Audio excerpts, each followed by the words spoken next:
नमस्कार दोस्तों, स्वागत है आपका स्टडी फॉर सिविल सर्विसेज में। वीडियो को पूरा देखिए। कोई भी आपका फीडबैक है, कोई सजेशन है, तुरंत वीडियो में कमेंट करके जरूर बताइए। अच्छा लगे तो वीडियो लाइक जरूर कर लीजिए और ऐसे वीडियो लगातार फ्री में पाने के लिए चैनल को तुरंत सब्सक्राइब कर लीजिए और बेल आइकन को जरूर टैप कर लीजिए ताकि आगे भी सारे वीडियो आपको मिलते रहे। यूट्यूब में फॉलो करते हैं तो प्लीज ये वाला फ्री टेलीग्राम चैनल जरूर ज्वाइन कर लीजिएगा। सारे नोटिफिकेशन, सारे अपडेट यहीं पे आते हैं, ध्यान रखिएगा। स्टडी फॉर सिविल सर्विसेज का कोई भी पेड ग्रुप अगर आपको ज्वाइन करना है तो सिर्फ 8564805309696086089483864455 यही नंबर है हमारे, सिर्फ जहां पे कॉल या व्हाट्सएप कर सकते हैं।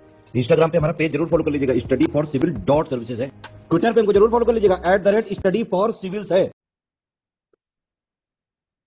Hello everyone, welcome you all to study for civil services. आज की हमारी डेट है 14 जून और इसके आर्टिकल्स को हम स्टार्ट करते हैं।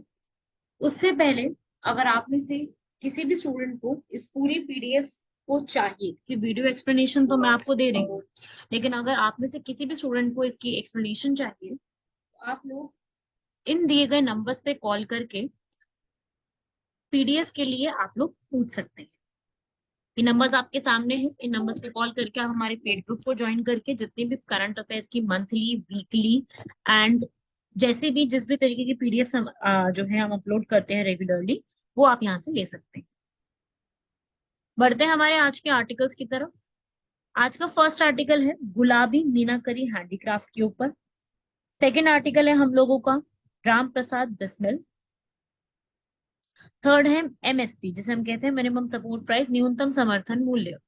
फिर है जो सिंगल एटम्स पे एक्सरे पड़ती है, सागर समृद्धि, और लास्ट है हमारा फिर nutrient based subsidy. First article Neelam Gulabi Meenakari handicraft पे है। असल में यहाँ पर जो अभी हमारा G20 यहाँ पर जो चल ही रहा है पिछले एक साल से, तो वो उसमें उस पूरे में जो यूपी में अब होना है वाराणसी में, वो G20 समिट में यूपी की सरकार ने यहाँ पर जो यूपी का गुलाबी मीनाकरी हैंडीक्राफ्ट है उसको शोकेस करने के लिए और गिफ्ट करने के लिए ये स्टार्ट किया है। G20 के अंदर टोटल हमारी 19 कंट्रीज आती हैं और एक पूरा यूरोपीय संघ, एक जो पूरा यूरोपियन यूनियन है वो आता है। तो ये भारत की एक ऐसी दुर्लभ जो है शिल्पों में से एक है जो वाराणसी में सबसे ज्यादा जो है घाटों में की जाती है। ये एक फारसी कला है जिसमें अलग अलग रंगों को मिक्स करके धातु की सतह को रंगीन जो है वो बनाया जाता है। ये जो है पूरी वाराणसी में स्टार्ट की गई थी, मुगलों के समय में इसको लाया गया था। मीना का मतलब क्या होता है? एक स्त्रीलिंग रूप है और इसका अर्थ होता है स्वर्ग। तो ये एक स्वर्ग से उतरा हुआ एक नीला रंग, वहां से मीनाकरी एक आर्ट जो है वो निकल करके आई है। मीनाकरी की पूरी आर्ट में सिलाई और जो भी यहाँ पर ब्रास, छोटे स्क्रबिंग ब्रश, इन सब के जैसे जो है चीजों का उपयोग किया जाता है। सबसे ज्यादा मीनाकरी की जो चीजें हैं वो हमें कहाँ पे देखने को मिलेंगी? वो है एक प्ले होता है जिसका नाम है एक रंग खुला मीना। दूसरा यहाँ पर पंचरंगी मीना, एक गुलाबी मीना, जिसमें गुलाबी मीनाकरी की आर्ट इस समय वाराणसी में बहुत पॉपुलर है और हमारे जितने भी G20 के नेशंस हैं वहां पर ये बहुत ज्यादा पॉपुलैरिटी से करी जाती है और यही इस बार गिफ्ट करने को भी स्टार्ट किया गया। तो G20 जो नेशंस है ये हमारे लिए इम्पोर्टेंट है। G20 का पूरा कॉन्सेप्ट इम्पोर्टेंट है हमारे लिए। इस पूरे को आपको पढ़ना है, इसको आपको लर्न करना है कि ये जो जीआई टैग है ये दिया गया है तो इसके पीछे की खास बात क्या है, क्योंकि इससे भी डायरेक्ट क्वेश्चंस बन सकते हैं। इसके पीछे की खास बात हमारे लिए इंपॉर्टेंट बन जाएगी।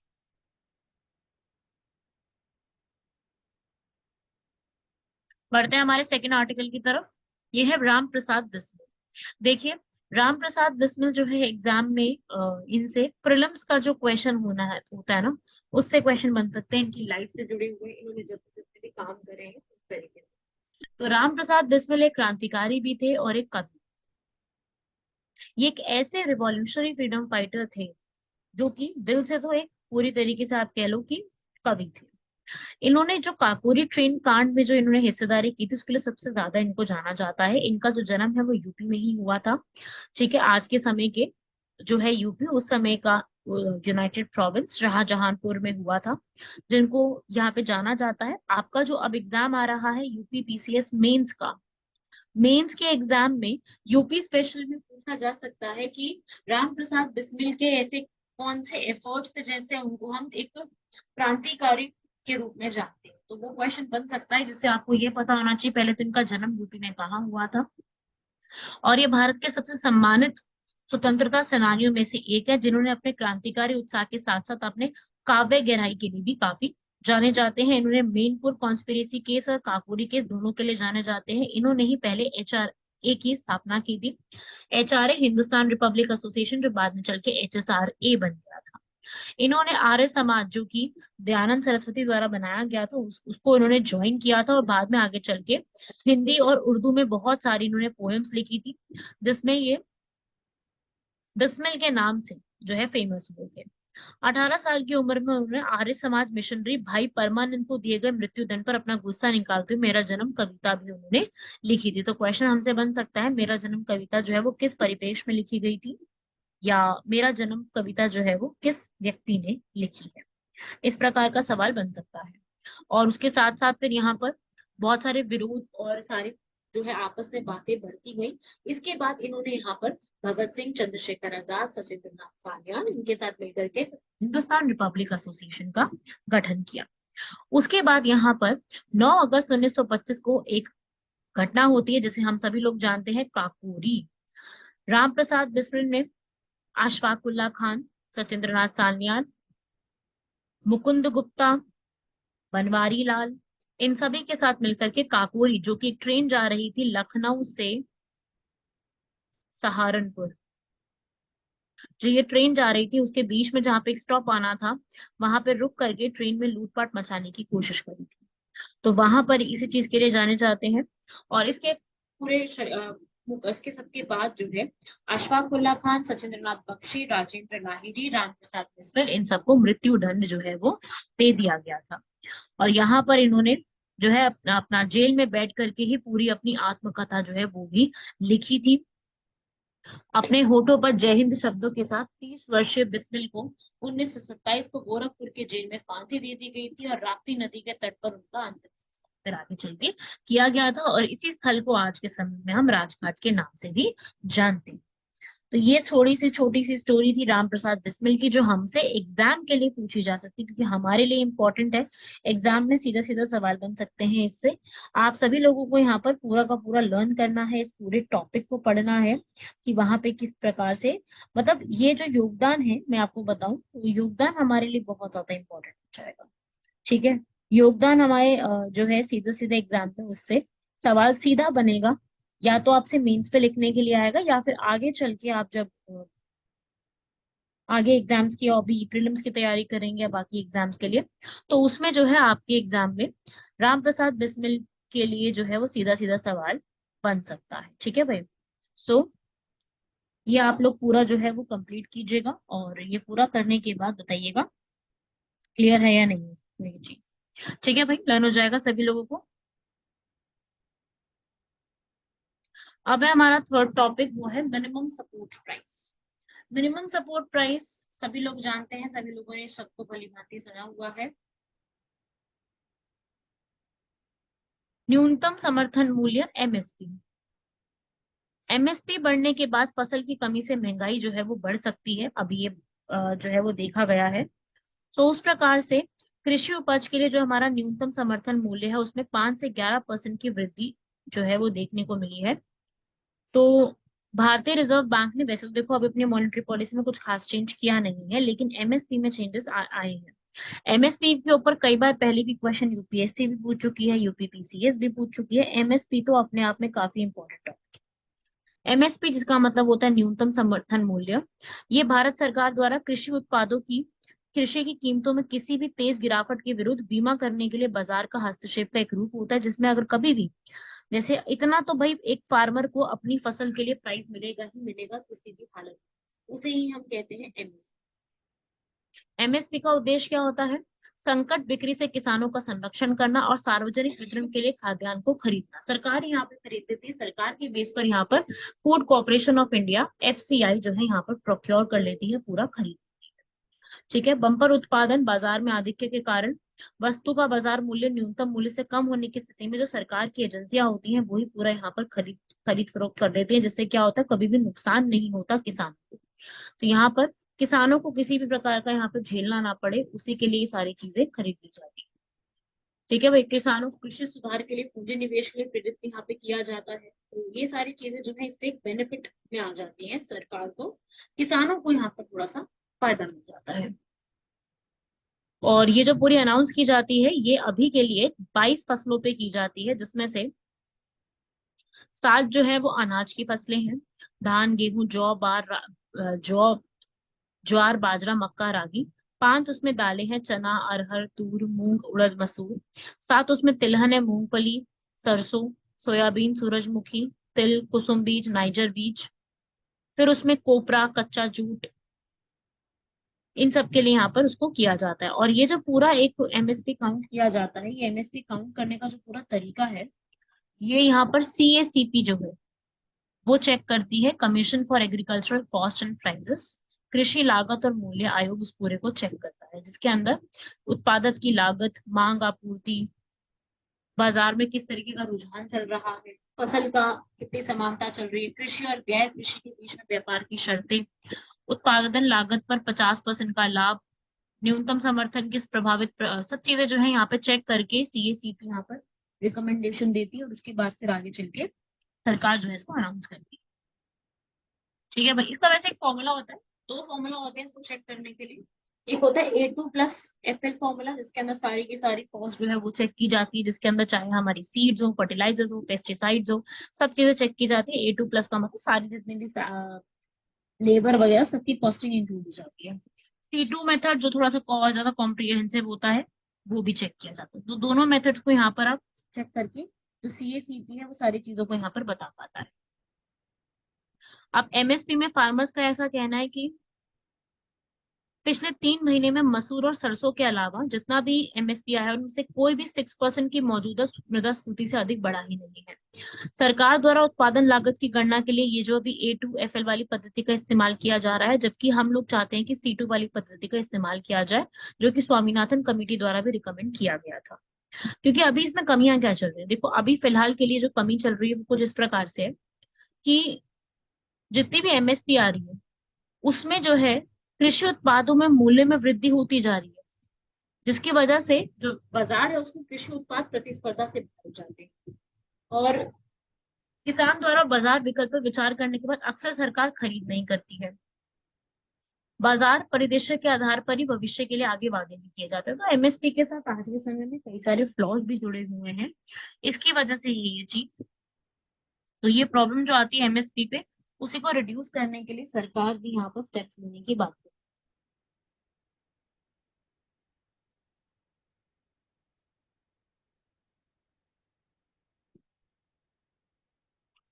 सेंटर जो है वो खरीफ और राबी दोनों क्रॉपिंग सीजन के लिए जो है पूरा यहाँ पर जो है वो फिक्स कर देती है, जो कि सीएसीपी यहाँ पर एक कहते हैं ना कि रिकमेंड करती है उसके हिसाब से। अगला टॉपिक है हमारा सिंगल एटम पे एक्सरेज का पढ़ना। एक्सरे जो है यहाँ पर ये एक तरीका होता है कि हम किस तरीके से मटेरियल को आइडेंटिफाई कर पाते हैं। और किसी भी एक्सपेरिमेंट को यहाँ पर सैंपल साइज को देखने के लिए 10,000 एटम्स की रिक्वायरमेंट होती है। और इसके लिए जो है यहाँ पर एटम का कोई भी जो पूरा एक एक्सरेज होती है वो पूरा देखी जाती है। यहाँ पर ज्यादा एटम्स होंगे उससे फिर जो है पूरा एक एक्सरे का जो तैयार है किया जाता है वो बहुत इजीली वहां पे तैयार होता है। और इस एक्सपेरिमेंट के लिए साइंटिस्ट ने एक मेथड यूज किया जिसे कहते हैं सिंक्रोट्रॉन एक्सरे स्कैनिंग मेथड। ठीक है, SXSTM कहते हैं, जिसमें पूरा एक्सरे में जितने भी एटम्स हैं पूरे को स्कैन करना बहुत इजी हो जाता है।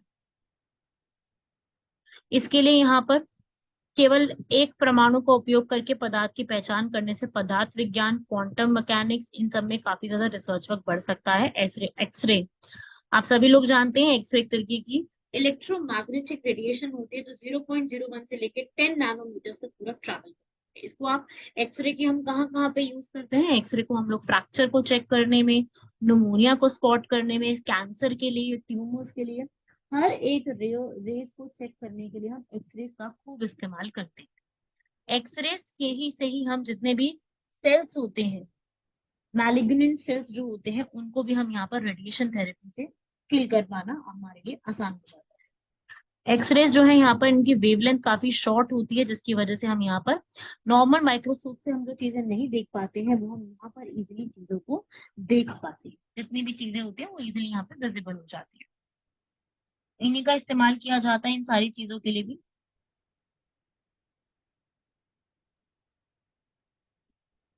तो एक्सरे यहाँ पर यही एक न्यू रिवॉल्यूशन है इस पूरे में। एक्सरे जो है यहाँ पर वो एक्सरे स्पेक्ट्रोस्कोपी में इस्तेमाल किए जाते हैं। वैक्यूम से ट्रेवल करना एक्सरे का इजी हो जाता है। एक्सरे का ये जो सिक्योरिटी स्कैनर सिस्टम होता है पूरा, वो एयरपोर्ट्स पे, मेट्रोस पे, मेटल डिटेक्टर्स पे, बॉडी के जितने भी इस तरीके के शार्प ऑब्जेक्ट्स तो कोई नहीं है, ये सारी चीजों को डिटेक्ट करने के लिए इस पूरे का यहाँ पर यूज किया जाता है।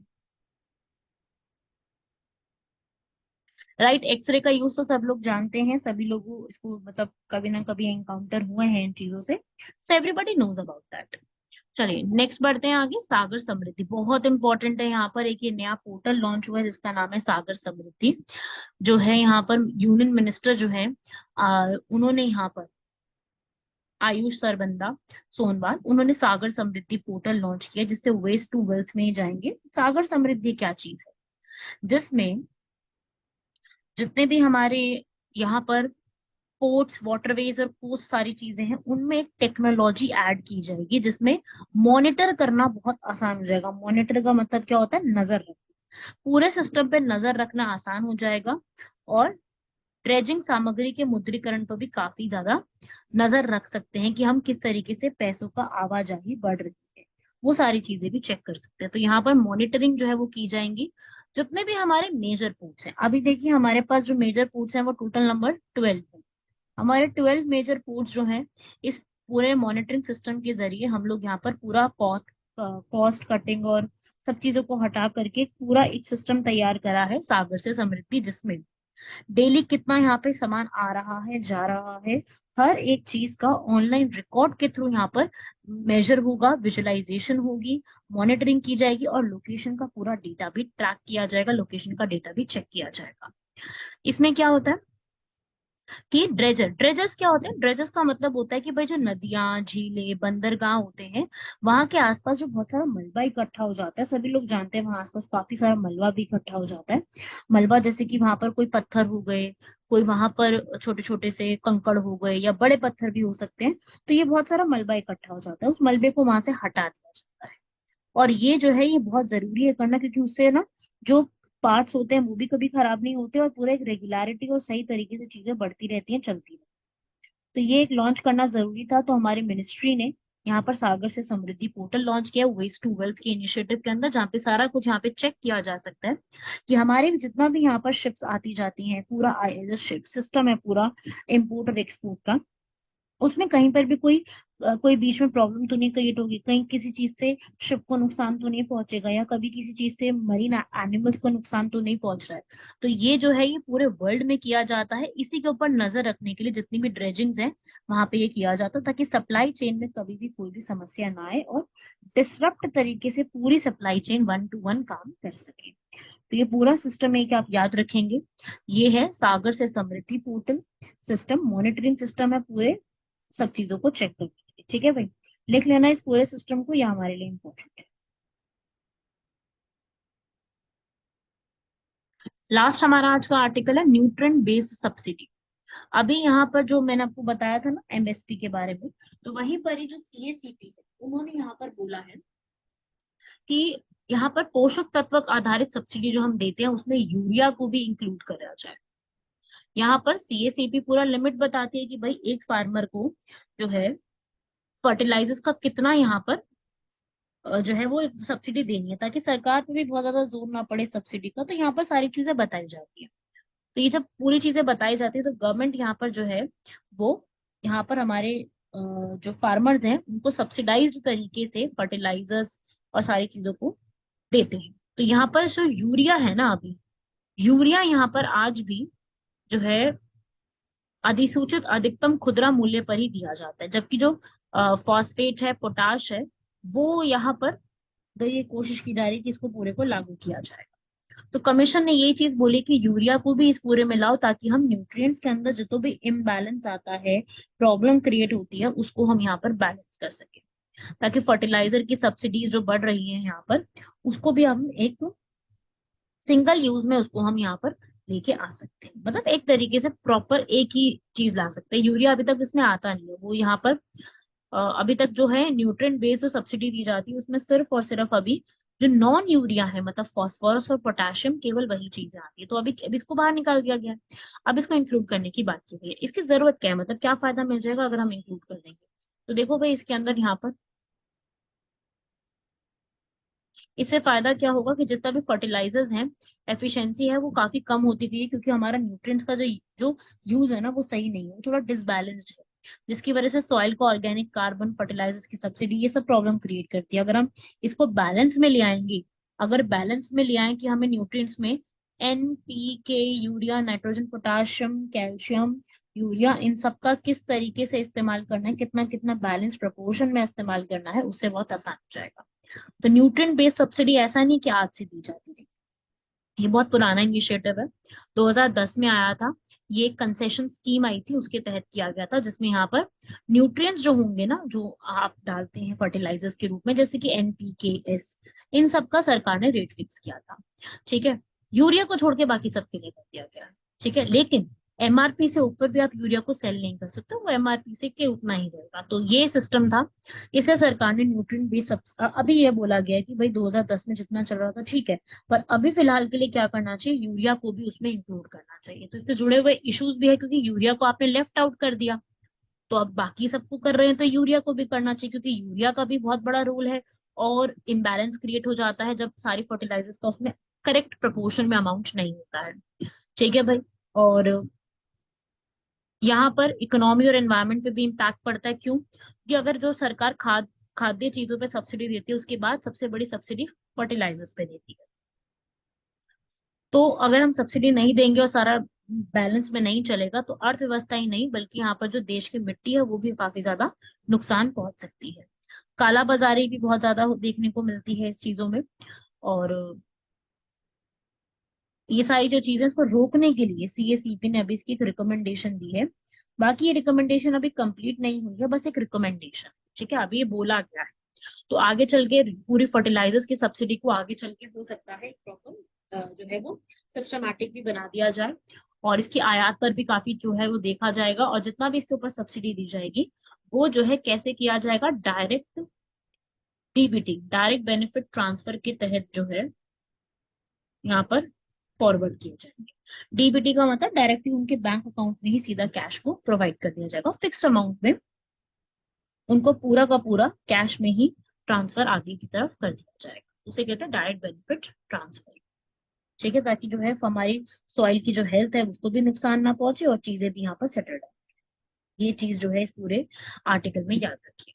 तो ये थे आज के हमारे पूरे आर्टिकल्स।